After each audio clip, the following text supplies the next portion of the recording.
Magandang hapon mga kapatid. Ako po si Cheryl Cosim at ito ang programang Sagot Kita. Kami po ay napapakinggan nyo sa 105.9 sa Mega Manila, 106.7 sa Davao, 101.9 sa Cebu, 101.5 sa Cagayan de Oro, 99.9 sa Ormoc at 107.9 sa Tacloban. Bukod po sa radyo, abay syempre, present din po kami sa inyong mga telebisyon.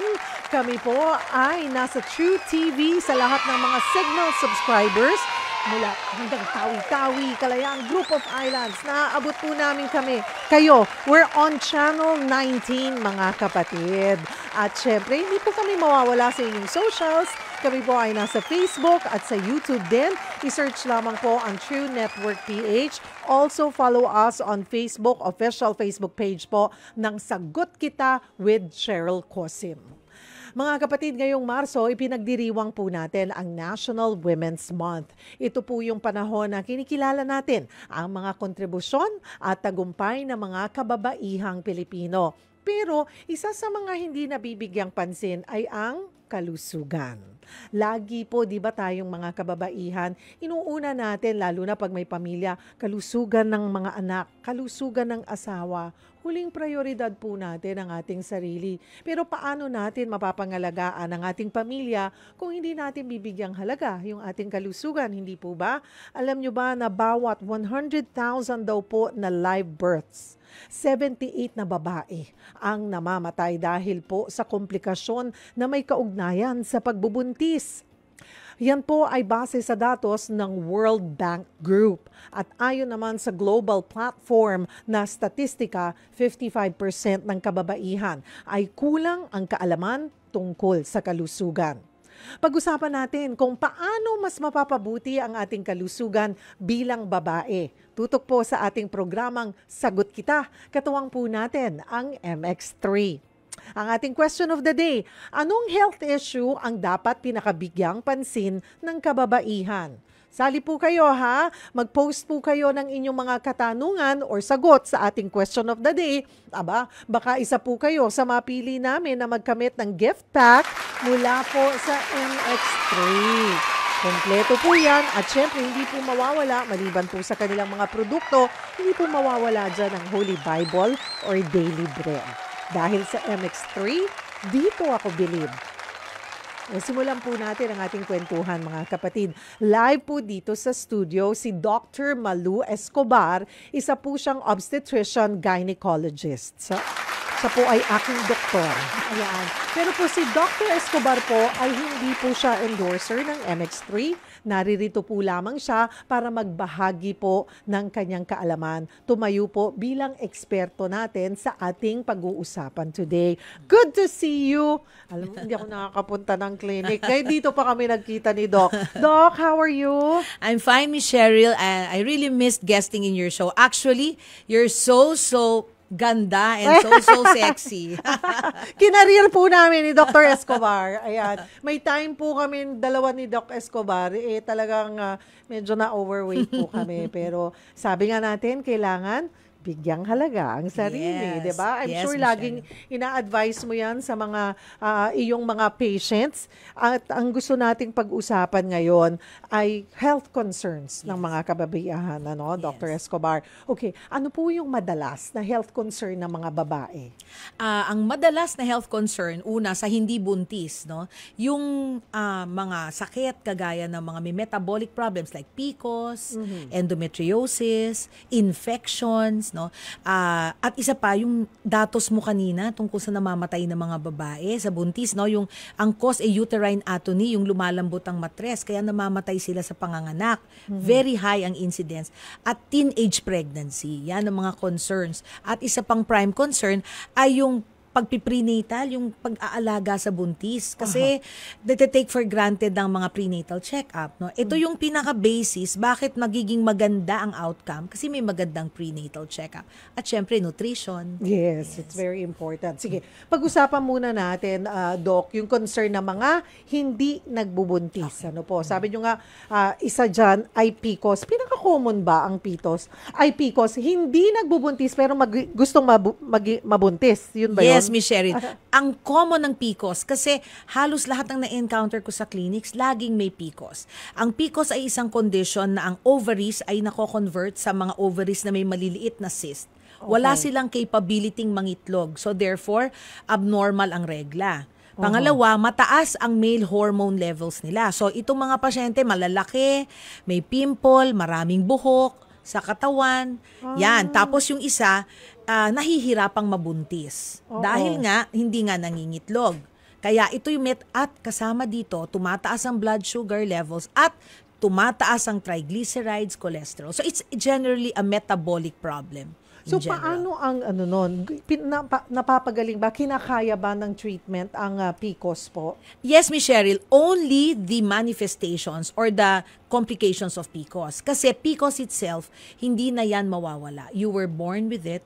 So, yung mga, kunyari, hindi ka mabuntis, tinitreat namin yung reason ba't di ka mabuntis, or tinitreat namin yung mga nakikita sa'yo para maging likable yung look mo. Kasi talagang minsan, ang daming pimple, ang daming buhok, ang laki-laki. So dito sa PCOS, ang main management namin is lifestyle change talaga. And kasabay na rin ng mga gamot na binibigay namin para mag-regulate yung regla. Yung mga Lagi ko naririnig yan, may PCOS ako. So maraming babae ang may PCOS? Marami, Miss Cheryl, Nasa marami. genes ba yun? Kasi sabi mo, you're born with it. Yes. Minsan, hindi lang na-document. Kunyari, ako hindi ko alam na may PCOS yung lola ko, yung nanay ko, mga auntie ko. Pero ang manifestations namin pare-pareho. Hindi na-document. Ang maganda doon kasi, nakakakonsulta sila para na-document at nape-prepare yung susunod na mga anak na ito yung iwa-watch out mo para hindi ka magkaroon ng ganitong problema. Naalala ko, sabi nyo, kasama dyan sa pwedeng sintomas ay yung mabuhok. Nung panahon natin, nung bata-bata tayo, wow, balbon, diba? Yes, minsan, ano pa yan? Plus pa yan Uy, balbon.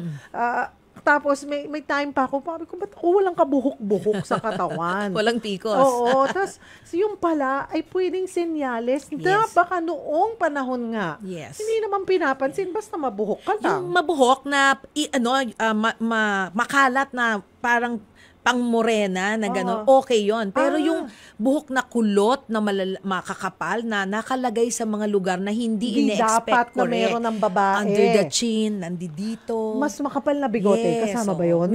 Parang may bigote, tas may midline hair. Yan ang mga manifestations. Kaya yung mga pasyente nagugulat sa OB. Kapag nakakita kami na, may phases, no?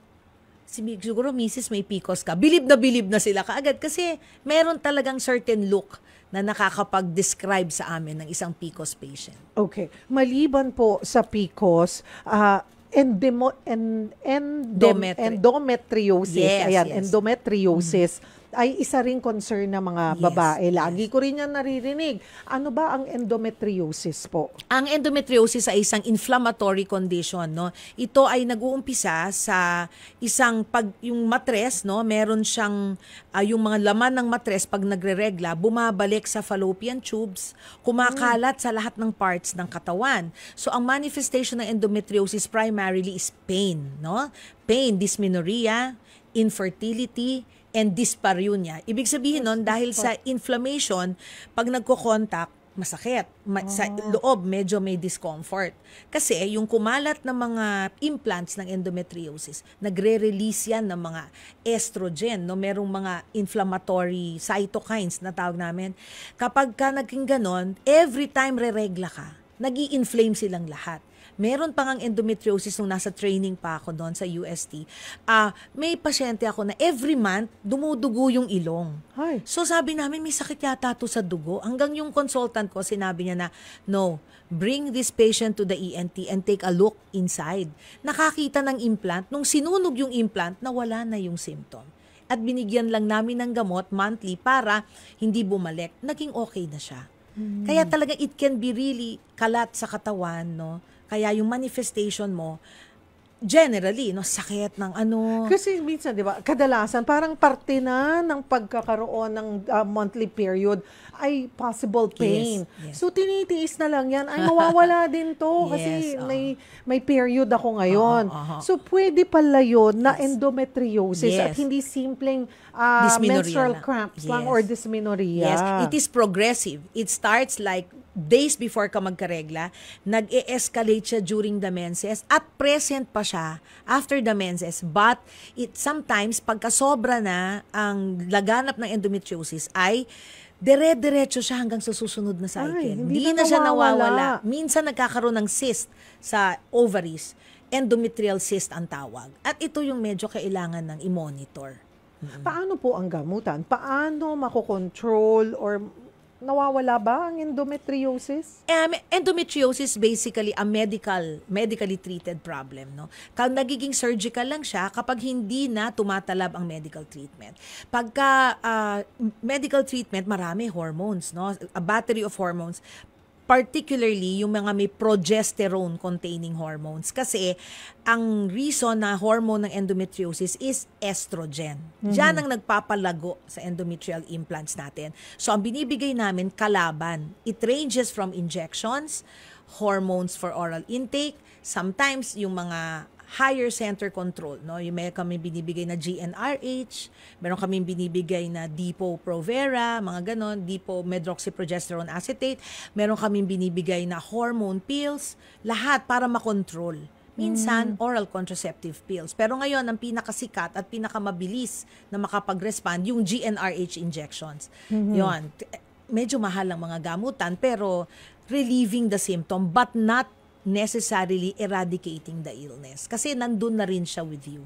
Habang may ovaryo ka, may hormone kang estrogen, meron kang endometriosis. Pag hindi po na-address agad yung PCOS at endometriosis, maaari po ba itong mauwi sa mas seryosong sitwasyon po? Sadly, yes, Miss Cheryl. Kasi kapag ka hindi na correct ang regla, hindi na oppose ang estrogen, tuloy-tuloy lang ang pagkapal ng lining ng matres, dugu-dugu yung pasyente, hindi pinapansin, nagko-convert yung lining ng matres to an cancerous type ng matres.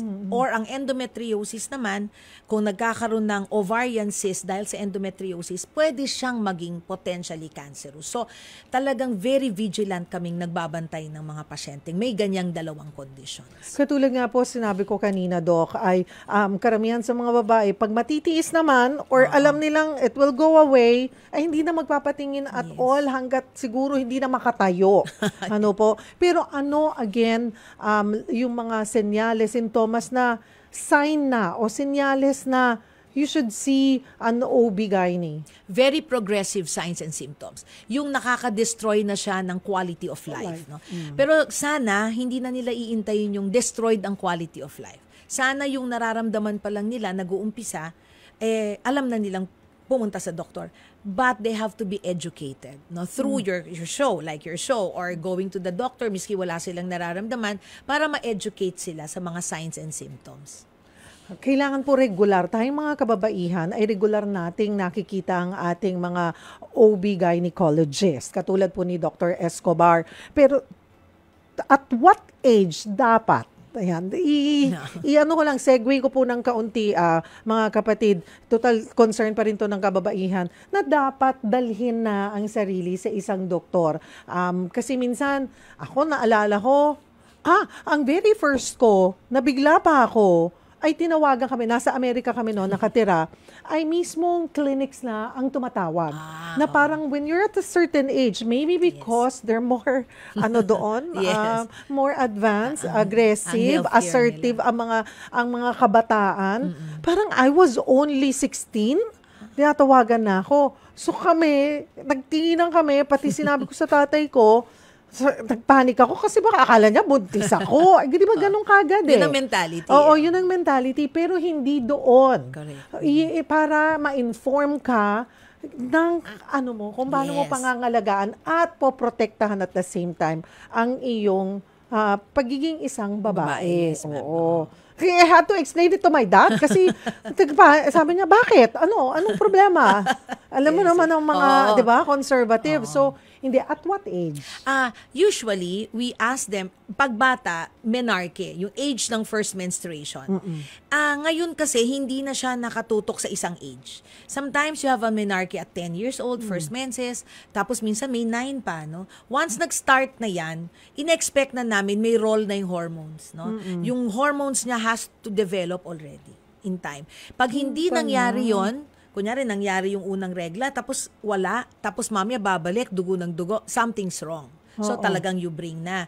Or at around 10 or 11, pag wala pang regla, hindi pa nagmemenarche, I think you better go to the doctor kung tama nga na hindi pa siya reglahin sa time na. And we do run the tests. At to know. aminin natin, hindi po natin, ako nung nagkaroon ng first period ko, wala naman, hindi naman ako nadala ng ano ko, ng nanay ko sa doktor, sa isang expert, hanggang, yun nga, tinawagan ako 16 na. Napilitan lang akong pumunta because I was asked. Sabi Pero na lang ng tama dad yun, ko, ma'am. sayang, that's part of your health, yung health card natin. Take advantage. So, yun pala, aminin po mga nanay, 'di ba? Hindi nyo dadalhin ang inyong mga anak. Siguro sa next visit nyo po sa inyong mga OB-GYN, sama nyo lang po ang anak nyong babae. correct. Para hindi rin naman baka kabahan, matakot, 'di ba? Para namumulat na rin po sila sa kanilang sa mga doktor na dapat nilang puntahan. Yes, Ayun. Miss Cheryl. Tama yun kasi parang huli no, Ma'am Cheryl, kapag kasakit, doon pa lang. No? Parang yung pasyente, yung bata na dadalhin mo, magugulat, tama yung reaction nyo, di ba? Ba't ako kailangan nandito? Pero hindi niya alam, meron na talaga kaming minomonitor dapat at a certain age. And then, the whole lifetime, until mag-menopause, yon, magkadulong yon hanggang doon, lahat yon may consultation dapat sa gynecologist. Mga kapatid, simula pa lamang po ng ating discussion, na-discuss na po natin yung pinaka-common na dahilan kung bakit hindi nabubuntis, kagaya po ng PCOS at endometriosis.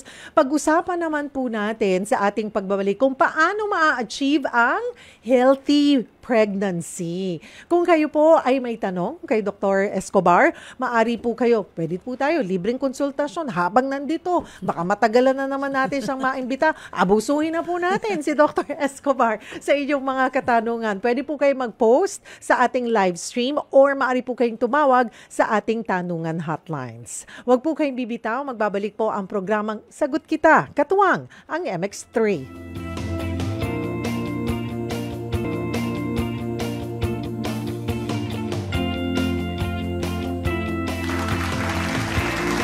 Nagbabalik po ang programang Sagot Kita. Ako po si Cheryl Cosim. Ang ating question of the day, anong health issue ang dapat pinakabigyang pansin ng kababaihan? Kasama pa rin po natin Dr. Malu Escobar. Isa po siyang obstetrician gynecologist at doktor ko po siya sa De Los Santos Medical Center. At saan pa, Doc? Perpetual Succor Hospital, Fidel Mundo Medical Center. Yan. Ayan, ang dami. Mare, ayan, si Nizel. Hi, Mareng. Nizel Reduta. Thank you for listening. Ayan, sa De Los Santos Medical Center. Ayan. Perpetual Succor Hospital and Fidel Mundo Medical Center. But my main hospital is De Los Santos De Medical Los Santos. Center. And you're there. At Every day. Every day. Every ayan, day Mars. except Fridays, Monday to Saturday except Fridays, 9 to until the time I finish my patients. Kasi madami siyang pasyente. Mga kapatid, Dr. Malu Escobar. Ayan po. Pag naghanap po kayo, just check her. I'm sure pag pumunta po kayo sa website ng De Los Santos, makikita nyo po doon para makita nyo po yung kanyang clinic hours. But then again, 9 a.m. onwards hanggang matapos, as long as wala siyang ipapaanak. Diba? Minsan nakakasingit na yon ba in between clinics. Okay, dito po tayo naman sa concern ng mga buntis. Ayan po. Okay. Bakit po mahalaga? Kanina nabanggit nyo na yun na Dr. Escobar, yung prenatal care Yes. na hindi nabibigyang halaga. Ano po yung dapat tandaan sa stage na to? Okay.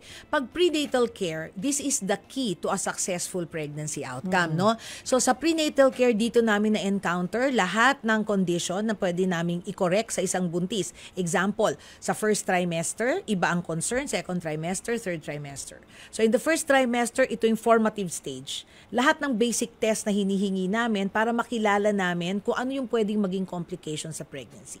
Dito, nalilabel namin kung low risk ang pasyente o high risk ang pasyente. Pag low risk ang pasyente, we can see them monthly until the 7th month, every 2 weeks, and then 9th month, weekly thereafter. But in high risk patients, example, ang mga may advanced maternal age. Yan ang tawag namin ngayon. Kasi nung resident ako, elderly primey. Ang sakit naman, di ba? Parang ang ouch ramdam ko na naman. yan. So, advanced maternal age, yung mga may gestational diabetes, hypertension, o previous cesarean, example yan ng mga high risk. So, we label them as high risk. We see them every 2 weeks. Because of the changes in the metabolism and all, pwedeng mag-iba. So, doon namin sila kinakategorize. Tapos, sa prenatal care din, doon namin tinetest kung ano yung mga labs na pwedeng maging diabetic sila, hypertensive sila, at nutrition-based. Bina-advise na namin sila. Folic acid initially, multivitamins, tapos mga iron, ganyan. Calcium, yan ang mga basic tests. Ay, binibigay namin meds. Yung pong prenatal care, that's the entire duration ng pagbubuntis. Yes, Ma'am Cheryl. Okay. Kadalasan, pag pumupunta sa inyo, siguro yung mga buntis, pag nagkaroon na ng bump, or minsan yung iba, ay buntis pala ako, saka palang pupunta. Yes. Ano yung pinaka critical na stage na sanay dapat nakita nyo na ang isang nagbubuntis? As soon as nag-positive ang pregnancy test. Usually in the first trimester, the first 13 weeks is the most critical sa amin. Kung ano yung ma-encounter niyang problem that can have a lasting effect on the pregnancy, you can never change it anymore. So, ito talaga yung, dito matindi ang orientation. Kaya pag tumitingin ako ng pasyente, pinakamatagal sa akin ang first prenatal checkup. And it is very important that the patient can identify and they can find you immediately. Kasi dito yung sumusuka, nahihilo, hindi ko humainom yung gamot ko, may mga depressive state sila, no? Ganon. Tapos, yun talagang kailangan available ka for them as an obstetrician. Ang dami, no? Tingnan nyo, mga asawang lalaki. Ganyan po kahirap ang pinagdadaanan ng inyong mga misis habang nagbubuntis. Hindi po nagdadrama lang yan. Or sometimes, kasi iniisip lang, ako nagdadrama lang to. Pero, nag-iiba eh. Talagang they get emotional. Yes. The mood changes. Or, alam mo yung sinasabi nila na, ang dami yung hinihinging pagkain. Kasi hindi nila makita yung taste na gusto nila because of the hormones, no?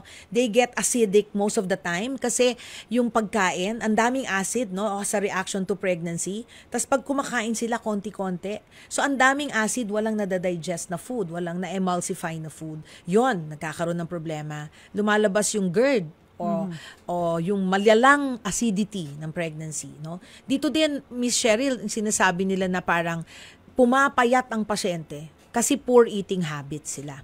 So dito na-advise namin sila na kumain at mamili ng pagkain na gusto nila para hindi naman sila mahirapang mag-adjust sa pregnancy. Tapos kino-correct na lang namin after a while. Okay. Balikan po natin yung mga ibang, yung kanina pong mga nasabi nyo na yung mga high risk na nagbubuntis. Pag may edad na, ano na yung term? Advanced maternal age. Ayan, advanced maternal age. 35 and above. 35 and above. Anong pinakamatandang na buntis na naging pasyente mo po? Nung nabuntis siya, 45, 46 nung nanganak. Ay, hindi pala 47 nung nanganak. So, 46, 47. Around 47, 48 years old. Okay, tapos meron yung gestational. Yes, gestational diabetes. Yes. Paano, at tapos meron din na nag-onset yung hypertension. Pre-eclampsia. Yes. Pre-eclampsia. Kailan po ito lumalabas? Nalalaman? Okay. Yung gestational diabetes, pinaka-common metabolic problem na siya ngayon. Hindi na hypertension. Kasi yung lifestyle of eating ng mga pasyente. So yon, dati-test namin sila initially at fasting blood sugar levels. Pagpasok ng pasyente sa amin, fasting blood sugar levels. Pag more than 92 mg per deciliter siya or equal to that, we already term them as gestationally diabetic. So we already hook up with an endocrinologist para bantayan na namin yung sugar levels niya. Pag normal yon, pagdating ng second trimester on the 24th week or 6th month, uulitin namin yung test na yon. Depende na lang kung sobrang laki ng weight gain niya, inuulit namin ng maaga. So pag 24th week inulit, nakakita kami ng positive test, co-management kami kaagad sa endocrinologist. Isa pa, Miss Cheryl, na concerning talaga na gusto ko rin i-mention sa inyo, premature labor. In fact, there is one organization, as convention abroad, that deals only with premature labor. At alam nyo ba, Miss Cheryl, na nape-predict siya on the second trimester, 16th week of pregnancy, pag in-ultrasound, nakita na umiiksi ang kwelyo, pwede na naming bantayan yon kung magpi-premature labor. Tinatahi namin minsan yung kwelyo para hindi manganak ng prematurely. Ang tawag namin doon, cervical cerclage. Diyan, pumapasok talaga yung prenatal care. Ay talaga. No? Pag wala kaming idea, magugulat ka na, wow, nanganak na. Oo. 7 months. Naku, ang gastos nun, Miss Cheryl. Tsaka, pwedeng mamatay ang baby sa pagka-premature. Totoo po ba yun na mas delikadong manganak ka ng pag 7 months kesa 6? May mga ganun sila sinasabi. Okay. Michelle, talagang mas delikado pag younger ang pregnancy. Ang age of viability, 28 weeks. Ibig sabihin, sa 7 months pregnancy, kaya nang mabuhay ng baby sa labas ng matres. Like in De Los Santos Medical Center, the youngest I experienced delivered was 26 weeks. Nabuhay siya. We gave steroids. It's a multi-team approach na po kasi. And then nabuhay siya. But of course, the quality of life is different in a premature baby compared to if the baby was born term. So, mas gusto naming term, syempre. The closer to 37 weeks, the better. Sabi niyo po nga po, lifestyle napaka-common ng gestational diabetes. Yun po ba ay kaya din makontrol during pregnancy? But ideally ba, every week or every month, ilang pounds lang ba dapat ang idinadagdag sa timbang ng mga buntis or hindi dapat at all nga? In the first trimester, forgivable na walang weight gain. Okay? Oo. Kasi poor eating habits. Pagdating ng second trimester, 1 pound per week. 1 pound per week lang. Sa mga Hindi 25 po 5 to pounds a 27. week. Hindi no. Laki nun. Kasi minsan, diba, minsan ang mga buntis, aminin natin, kasi sabi nyo nga, hindi nila mahanap, or mentally and emotionally, may changes. So, parang yun na yung pinaka happiness nila, to eat. At saka laging, ang rason, 2 kaming kumakain. Lagi ko naririnig yan. So, yung second trimester, 1 pound per week. 1 pound per Pagka week. dumoble doon, bumilis, no? Kasi sa prenatal, Miss Cheryl, kinukuha namin yung height ng matres, normally. Pag 18 weeks na siya, until pag dumating siya na around 34 weeks, no? Dapat pumapareho yung age ng baby sa laki ng matres.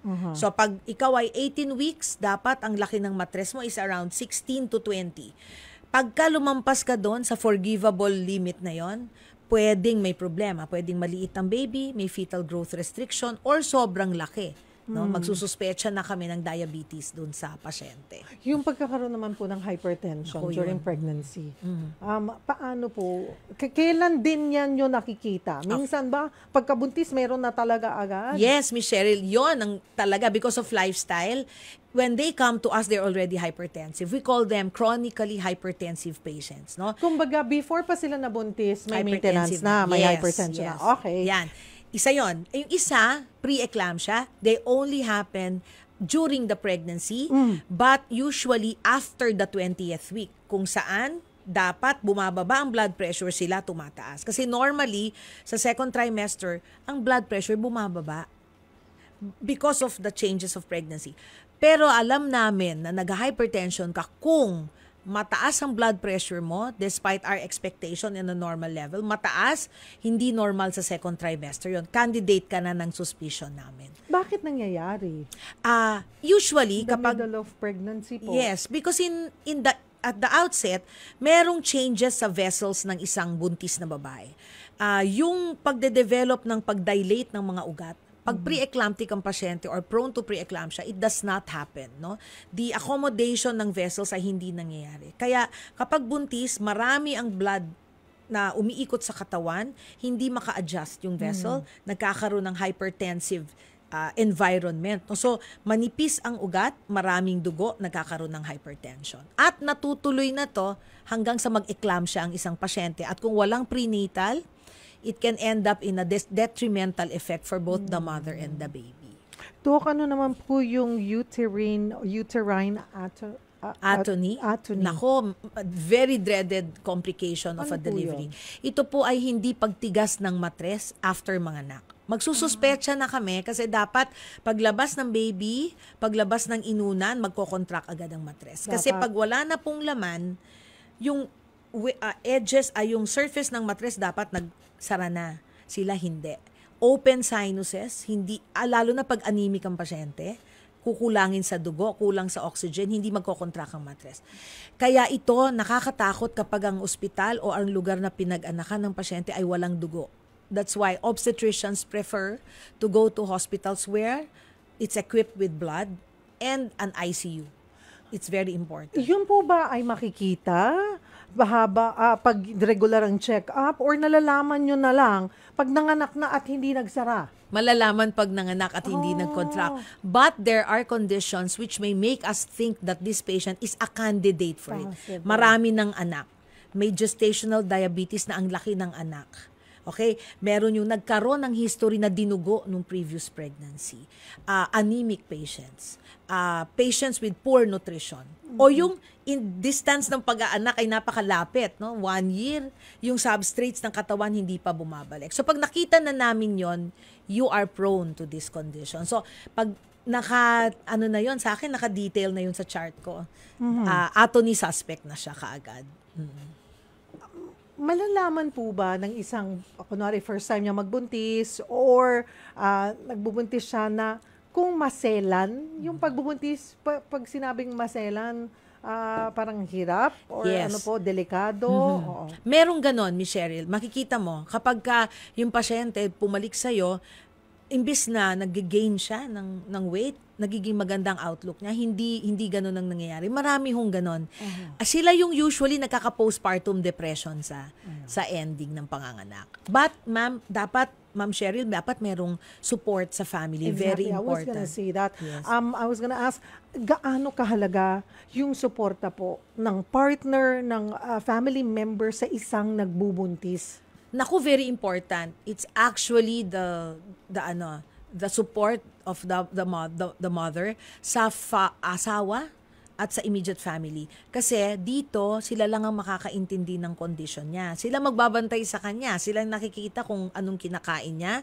Sila makakakita kung anong changes niya.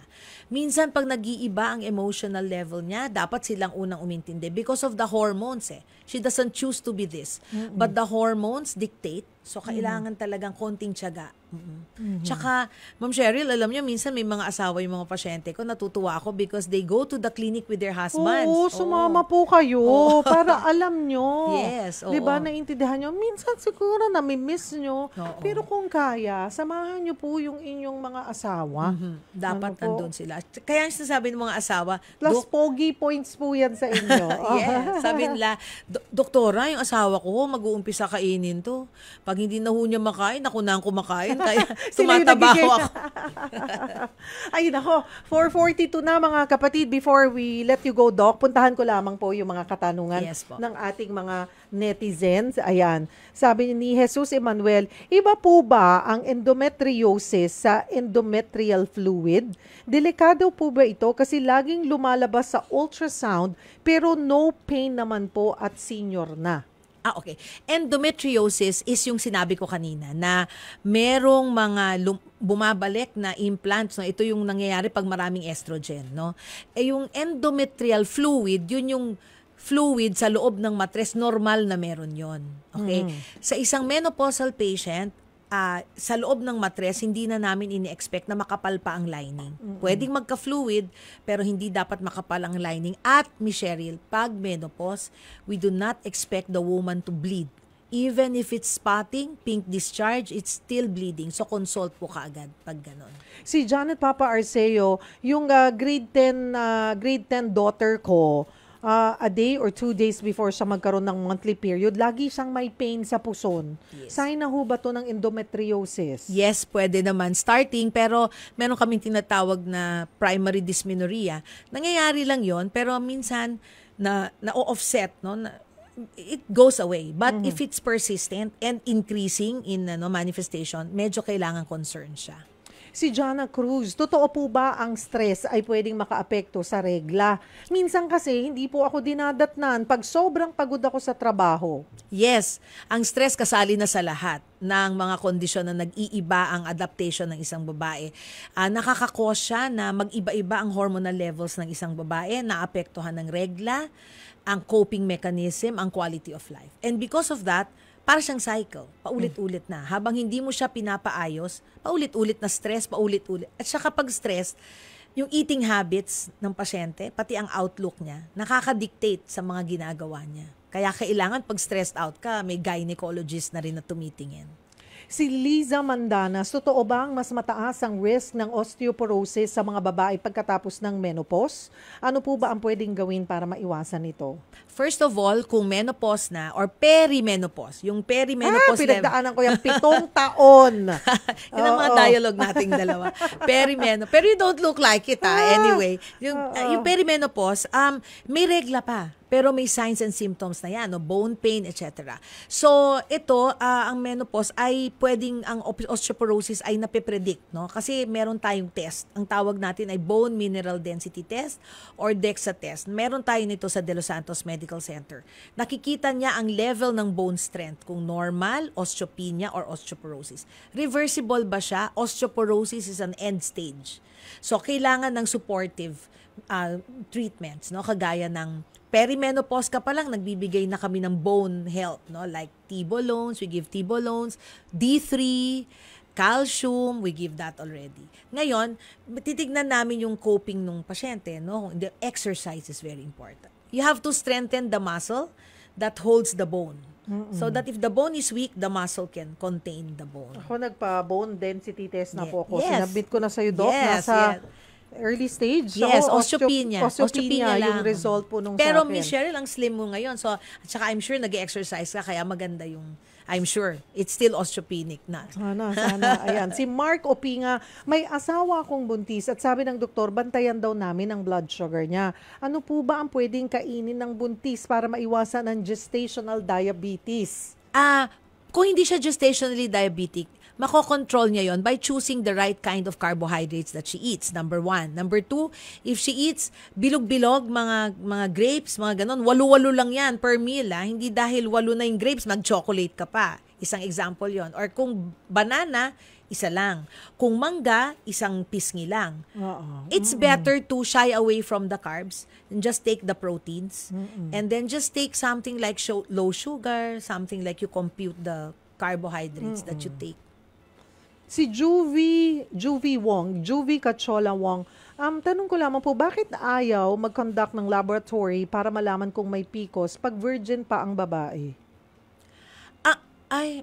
Kasi ang PCOS kasi, you can take some tests that can mimic the effect of PCOS, like thyroid hormones, no? Blood test lang naman yon. Ang bakang sinasabi po nila ay yung e-examinin yung puwerta ng pasyente. In PCOS, we don't actually need to do that. It's a clinical manifestation. Okay na sa amin yung mag-ultrasound. May ultrasound naman po na rectal na hindi dadaan sa puwerta. So rectal, makikita namin yung status ng ovaryo at matres.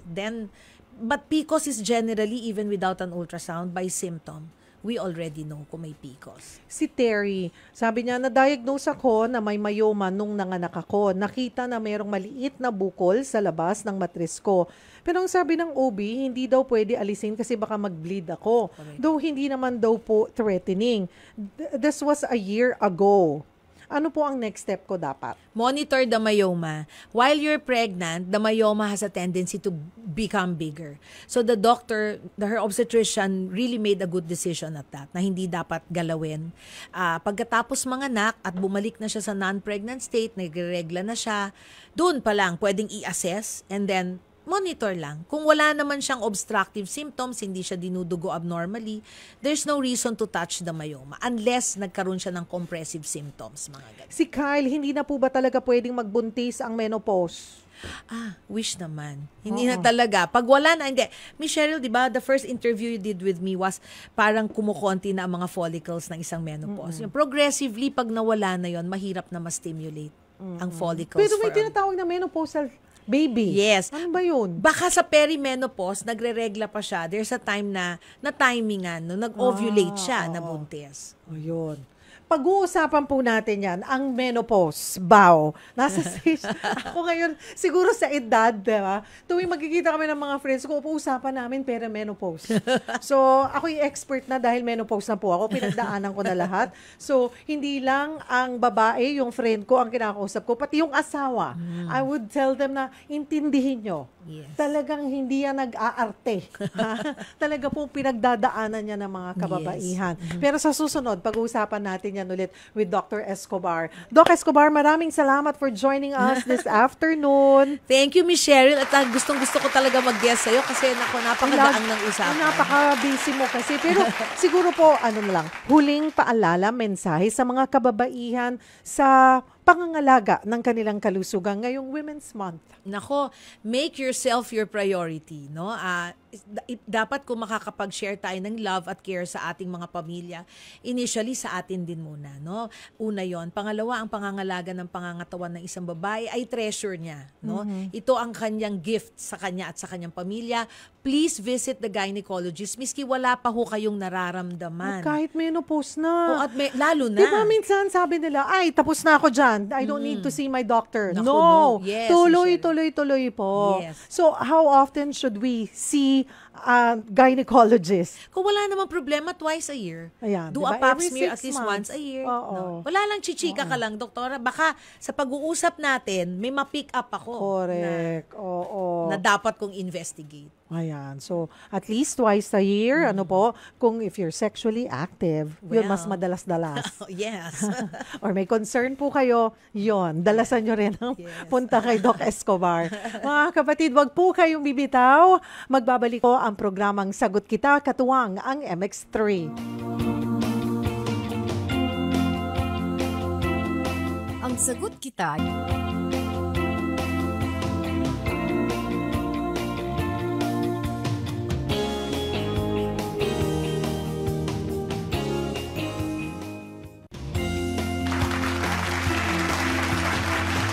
Mga kapatid, nasa huling bahagi na po tayo ng ating programa. Ako po si Cheryl Posim. Katuwang po natin ang MX3. Sa mga kapwa ko babae, napakahalaga po na pagtuunan ng pansin ang ating kalusugan. Isa sa mga maaaring makatulong sa atin ay ang MX3 food supplements. It's all natural. Sa mga nagbubuntis o may hormonal imbalances po, mas madali po kayong kapitan ng impeksyon dahil may natural na antibacterial at antiviral properties ang mangosteen, abay maaaring makatulong po ang MX3 sa pagpapalakas ng ating resistensya. May anti-inflammatory effects din po na maaaring makatulong sa pagbawas ng inflammation. Maraming benepisyo ang MX3 pero dapat nating tandaan mga kapatid, mahalaga rin siyempre ang tamang diet, ehersisyo at regular na pagpapakonsulta sa ating mga doktor. Para po sa karagdagang impormasyon, panoorin po natin ito. Since I have been practicing wellness and integrative medicine, that means my concern is to find natural products because there is a trend for patients so that they can also incorporate the traditional as well as the Western approach. And one of those very good products is MX3. MX3 is an all-natural supplement coming from one humble but powerful fruit, the mangosteen. Since many years ago, a lot of countries have termed mangosteen as the queen of all fruits. They have also seen that it has one of the highest ORAC value. When we say ORAC value, that is a measurement of how good an antioxidant property a product has. That means it is able to resist a lot of those free radicals that causes weaknesses and damage to our cells.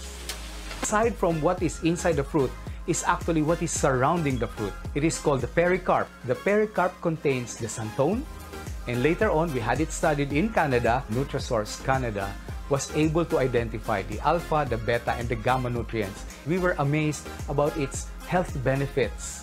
The alpha nutrient is an anti-inflammatory ingredient, and there are many illnesses that is due to inflammation. The beta nutrient help a lot of people who suffers from infections. They are able to control microorganisms. So together with their regular medications, there is less tendency for long-term side effects. Now, the gamma nutrient they have found to be very good for improving our own immune system so that we are able to resist illnesses, especially from the free radicals around us.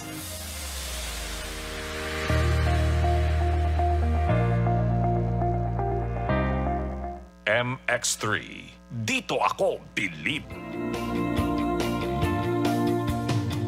At narito na po ang maswerteng nagwagi ng MX3 gift packs, mga kapatid. Congratulations! Jesus Emanuel, Jana Cruz, Liz Mandanas, Gina Angustia, at Mark Opinga. Congratulations! Mag-send lamang po kayo. Follow us, Sagot Kita with Cheryl Cosim FB page. Mag-send po kayo ng direct message. Mag-DM po kayo sa Sagot Kita with Cheryl Cosim FB page. Ilagay nyo po doon ang date ng pagkapanalo, kompletong pangalan, address at contact number para agad po naming maipadala sa inyo ang inyong mga gift pack. Sa mga past winners po natin, kung sakali man po na hindi pa po namin na ipapadala ang inyong gift pack, you can make a follow-up. Mag-send po kayo sa amin, katulad po ng nabanggit ko, date ng pagkapanalo, kompletong pangalan, address at contact number, at agad po naming ibibigay yan sa MX3. Ano po mga kapatid? Again, congratulations po sa ating lucky winners! At dyan po, nagtatapos ang isang oras na tanungan at sagutan. Abay bukas, magkita-kita po tayo ulit mga kapatid. Friday na, katuwang po natin muli ang MX3 at ang ating pagtutuon na naman po ng pansin ay ang ating spiritual health. Carmi, nandyan ba si Carmi? Ayan, bukas po, Spiritual Health Day tayo, Sagot Tayo ni God episode. O mga kapatid, see you tomorrow, alas 4 hanggang alas 5 ng hapon. Ako po ang inyong kapatid, Cheryl Cosim. Sagot Kita!